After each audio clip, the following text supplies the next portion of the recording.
Hi, my name is Kelly Floyd, and I am a speech language pathologist at Bright Start. And I am so happy to join you all today and share a little bit more about Bright Start and answer some questions that we've been getting. Before we start, though, I would love if you guys would look below and like and subscribe to our YouTube channel. And if you would follow us on our social media platforms, and all that information is going to be in the description of this video if you happen to be watching us on YouTube. If you're watching us on one of our social media platforms, thank you. And be sure and check out our YouTube. And feel free to like and subscribe there. That way you will be the first to know whenever we post more content and more videos. So I am super excited to join you guys today, and you may have caught me and some of our other Bright Start employees in some videos prior to this. And if you have, I am so glad that you're coming back and joining us again. But we actually have asked some questions of you all to see what it is that you want to know more about. And some of the things that we have gotten are going to be answered in this series of videos that we are getting started now. So if you have questions and we don't answer them in these series, then I would love for you to comment below and let us know what it is you want to hear more about, because ultimately that is our purpose. We want to serve our families and serve them well, answer their questions, and provide valuable content to you all. So without getting any more into that, we're going to go ahead and get started with some of the first questions. So something that I actually hear pretty often when I go into homes, something that parents ask us pretty often on our social media pages, and I'm not alone in this. We have many other therapists and early interventionists that probably also get this question. And it's that, why does my child have a speech and language delay? Is it my fault? Did I do something wrong? Is there something that I could have done differently? And the short answer is no, it's not your fault. No, you probably couldn't have prevented it. And yes, there is some things that you can do about it. So let's get into that just a little bit more. So whenever we go into a home and we do an evaluation and we find that the speech and language seems to be a little delayed, it is, first of all, I want to tell you guys, not a huge deal. Many children have delays. There is a wide range of what is average and what is normal, especially in the first few years of life.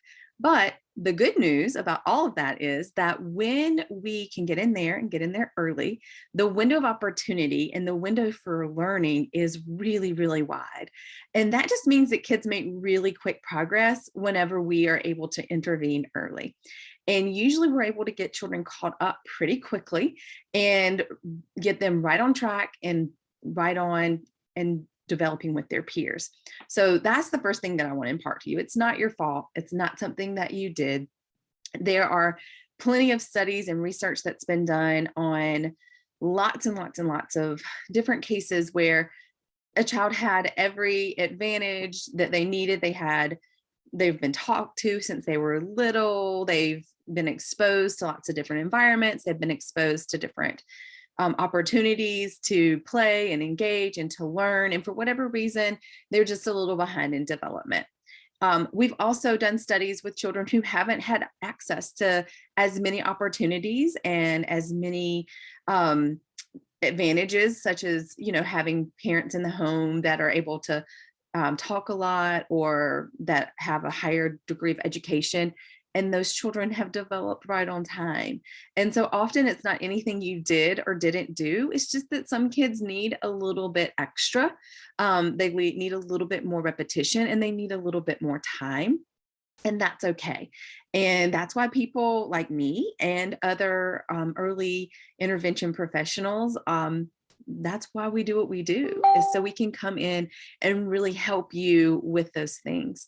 The second thing that we get a lot is that there's been a rise in the need for early intervention during COVID. And while that is true, the second part of that question is it because of masking? And so I just want to debunk that little myth really quickly for you guys and say that it is not because of masking. First of all, most of our children who are in childcare and their teacher happens to be masked, are only in childcare for a part of their day. And the rest of the time, they're with adults and others who aren't masked. And so they get plenty of opportunities to see a person's mouth, all of their wide range of facial expressions. And so we don't believe that being in a classroom with a teacher that is masked is causing the delay. They also have peers. Typically in the younger classrooms, the peers are not masked. And so they also have the opportunity to engage with peers that aren't masked. And so again, lots and lots of opportunities. There's also children who come from a background with a visual impairment who aren't able to see facial expressions, to watch someone's mouth, who have learned to talk and to develop language just fine. And so we don't believe that that's a huge factor in why children are having more language delays.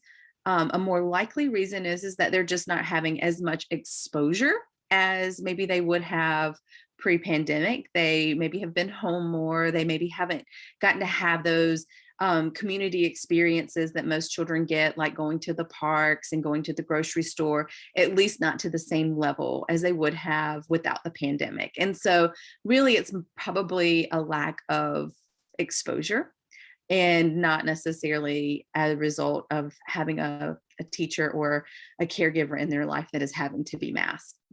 So I just wanted to hop on here and really briefly just address those first two questions, because those are the questions that we get the most right now. I hope that you'll come back and join us for future videos.